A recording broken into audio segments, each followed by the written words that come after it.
হাতির তাণ্ডবে ভাঙল ঘর, প্রাণ বাঁচল 4 সদস্যের গোটা পরিবারের। নকশালবাড়ির মনিরাম গ্রাম পঞ্চায়েতের ছোটা মনিরাম জ্যোতির হাতির তাণ্ডব। লোকালয়ে খাবারের খোঁজে ঢুকে তাণ্ডব চালালো এক বুনো হাতি। এলাকায় চাষের জমি ক্ষয়ক্ষতি করার পাশাপাশি একটি ঘরের ভেতর ঢুকে ভাঙচুর চালায় হাতিটির শব্দ পেয়ে প্রাণের ঝুঁকি নিয়ে পালান পুষ্কর সিংয়ের পরিবারের সদস্যরা। বাড়িতে টিনের চাল ভাঙার পাশাপাশি আসবাবপত্র ভাঙচুর করায় মাথায় হাত গোটা পরিবারের। ক্ষতিগ্রস্ত পরিবারটির পাশে দাঁড়ানোর আশ্বাস দিল স্থানীয় পঞ্চায়েত প্রধান। জানা গিয়েছে, কলাবাড়ি জঙ্গল থেকে বেরিয়ে লোকালয়ে ঢুকে পড়েছিল হাতিটি।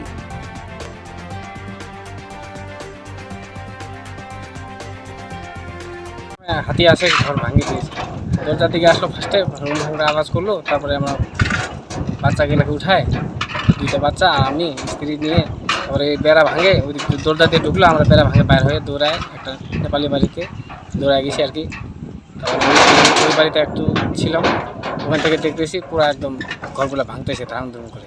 সরকার যদি কিছু করে সাহায্য করে তাহলে ভালো একটু সম্ভব নাই।